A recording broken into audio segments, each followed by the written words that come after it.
જરા વિચારો, કોઈને ખબર પડે કે એમને ડાયાબિટીસ છે તો પહેલો વિચાર શું આવે? સ્વાભાવિક છે, ટાઈપ 2 ડાયાબિટીસ. પણ શું દરેક વાર્તા આટલી સીધી સાદી હોય છે? શું એવું બની શકે કે હાઈ બ્લડ શુગર તો માત્ર એક લક્ષણ હોય અને એની પાછળનું અસલી કારણ એટલે કે આગ ક્યાંક બીજે જ છુપાયેલી હોય? ચાલો આજે આપણે આ મેડિકલ મિસ્ટ્રીને ઉકેલવા માટે એક તપાસ શરૂ કરીએ. આ સવાલ પર 1 મિનિટ માટે વિચારીએ. મોટાભાગના કેસમાં જવાબ હા જ હોય છે, પણ હંમેશા નહીં. અને આ હંમેશા નહીં શબ્દમાં જ આખી વાત છુપાયેલી છે. કારણ કે મેડિકલ સાયન્સમાં જે જવાબ સૌથી પહેલા દેખાય છે એ ઘણીવાર આખી હકીકત નથી હોતો. અને અહીં આપણી તપાસના મુખ્ય પાત્રની એન્ટ્રી થાય છે, સેકન્ડરી ડાયાબિટીસ. આનો સીધો સાવો અર્થ એ છે કે બ્લડ શુગર વધવા પાછળ કોઈ બીજી જ બીમારી જવાબદાર છે. અને ખબર છે, આખી વાત રોમાંચક કેમ છે?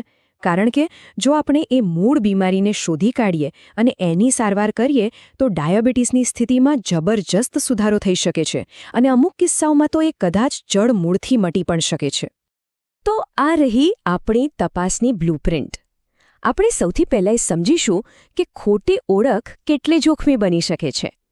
પછી સૌથી સામાન્ય શંકાસ્પદને કેવી રીતે બાકાત રાખવો, પુરાવા ક્યાં અને કેવી રીતે શોધવા, છુપાયેલા કારણોની આખી યાદી તપાસીશું.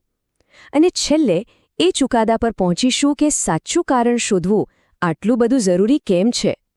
વિચારો કે જો કોઈ કેસને ઉતાવળમાં ટાઈપ 2 ડાયાબિટીસનું લેબલ લગાવી દેવામાં આવે તો શું થાય? જોખમ એ છે કે આપણે ફક્ત લક્ષણની સારવાર કરી રહ્યા છીએ, મૂળ કારણની નહીં. આ તો એવું થયું કે ઘરમાં આગ લાગી હોય અને આપણે આગ બુઝાવવાને બદલે ખાલી ધુમાડા પર પાણી છાંટ્યા કરીએ. જ્યારે અંદર કોઈ ટ્યુમર કે હોર્મોનની ગડબડ ચૂપચાપ વધી રહી હોય ત્યારે માત્ર શુગર કંટ્રોલ કરવું પૂરતું નથી. કોઈ પણ સારું ડિટેક્ટિવ શું કરે? એ સૌથી પહેલાં એ શંકાસ્પદને લિસ્ટમાંથી હટાવે જે સૌથી સામાન્ય હોય, જેથી છુપાયેલા ગુનેગાર પર ધ્યાન કેન્દ્રિત કરી શકાય. આપણી તપાસનું પણ આ પહેલું પગલું છે. જી હા, ટાઈપ 1 ડાયાબિટીસ. એક બહુ મોટી ગેરસમજ છે કે આ ફક્ત બાળકોને જ થાય છે, પણ હકીકત એ છે કે તે ગમે તે ઉંમરે થઈ શકે છે. આ એક ઓટોઇમ્યુન સ્થિતિ છે જેમાં શરીર જ ઇન્સ્યુલિન બનાવતા કોષોનો નાશ કરી દે છે. આ એક મેડિકલ ઇમરજન્સી જેવી સ્થિતિ છે, એટલે આગળ વધતા પહેલાં આ શક્યતાને નકારવી ખૂબ જ જરૂરી છે. હવે ખરી જાસૂસી શરૂ થાય છે. છુપાયેલા કારણોના સંકેતો એટલે કે ક્લૂઝ ક્યાં મળે? એ દર્દીની પોતાની વાતમાં છુપાયેલા હોય છે, એમના શારીરિક લક્ષણોમાં હોય છે, અને તેઓ જે દવાઓ લઈ રહ્યા છે એની યાદીમાં પણ હોઈ શકે છે.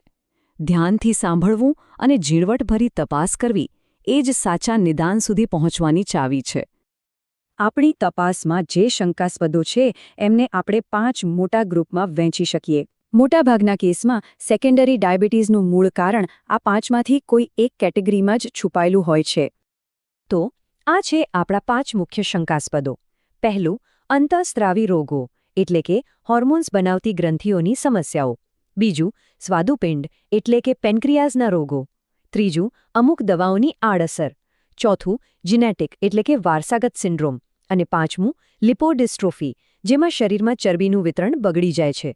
ચાલો હવે એક પછી એક કેસ ફાઇલ ખોલીએ. આપણી પહેલી ફાઇલ છે હોર્મોન્સ વિશે. એક સરળ નિયમ યાદ રાખીએ, ઇન્સ્યુલિન બ્લડ શુગરને ઘટાડે છે, જ્યારે મોટાભાગના બીજા હોર્મોન્સ એને વધારે છે. તો સીધી વાત છે, જો કોઈ કારણસર બીજા હોર્મોન્સ શરીરમાં વધી જાય તો બ્લડ શુગરનું બેલેન્સ બગડી શકે છે અને ડાયાબિટીસ થઈ શકે છે. આના 2 ક્લાસિક ઉદાહરણો જોઈએ. એક છે એક્રોમેગલી, જેમાં ગ્રોથ હોર્મોન વધી જાય છે. આનો એક ક્લુ એવો પણ હોઈ શકે કે વ્યક્તિના જૂતાની સાઇઝ સતત વધતી જાય. બીજું છે કુશિંગ સિન્ડ્રોમ, જેમાં કોર્ટિસોલ હોર્મોનનો ભરાવો થાય છે. એના પુરાવા છે ચંદ્ર જેવો ગોળ ચહેરો અને પેટ પર જાંબલી રંગના નિશાન. આ એવા સંકેતો છે જેને કોઈ સારો જાસૂસ ક્યારેય અવગણે નહીં. ચાલો હવે બીજી ફાઇલ ખોલીએ. સ્વાદુપિંડના રોગો, જેને ટાઈપ 3C ડાયાબિટીસ તરીકે પણ ઓળખવામાં આવે છે. આ એક એવો ગુનેગાર છે જે ઘણીવાર ટાઈપ 2નો નકાબ પહેરીને ફરે છે. અહીં સમસ્યા ઇન્સ્યુલિનના પ્રતિકારની નથી, પણ સ્વાદુપિંડને જ નુકસાન થવાને કારણે ઇન્સ્યુલિન બનાવતા કોષોનો નાશ થઈ જાય છે.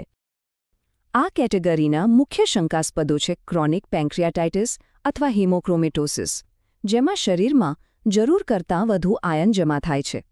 પણ એક સંકેત એવો છે જેને ક્યારેય નજરઅંદાજ ન કરવો જોઈએ.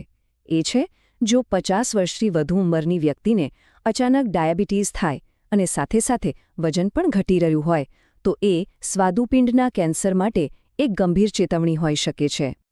આપણી ત્રીજી ફાઇલ છે દવાઓ વિશે.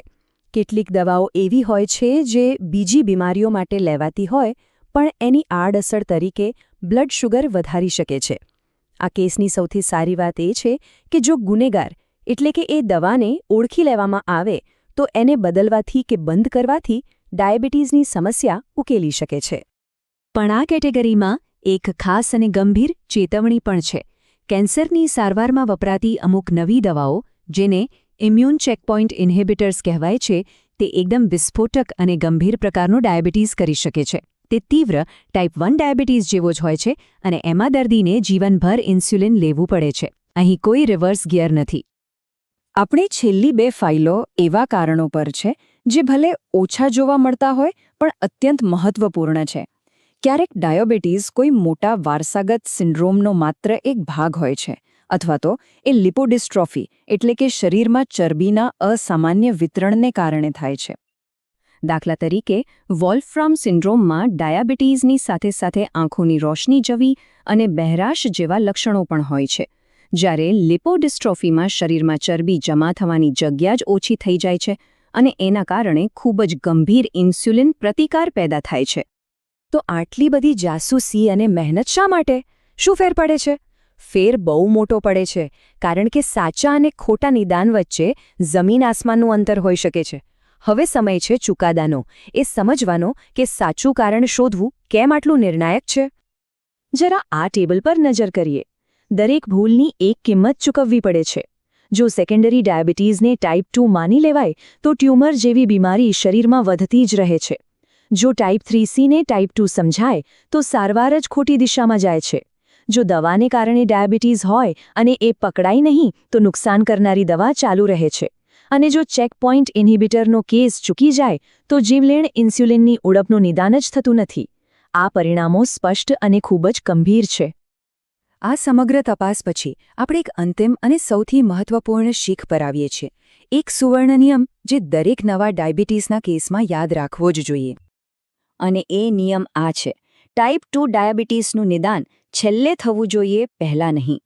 કોઈપણ નવા કેસની શરૂઆત હંમેશા એ સવાલથી થવી જોઈએ કે શું અહીં કોઈ છુપાયેલું કારણ હોઈ શકે છે? કારણ કે જ્યારે આપણે સાચો સવાલ પૂછીએ છીએ ત્યારે જ આપણને સાચો જવાબ મળવાની શક્યતા ઊભી થાય છે.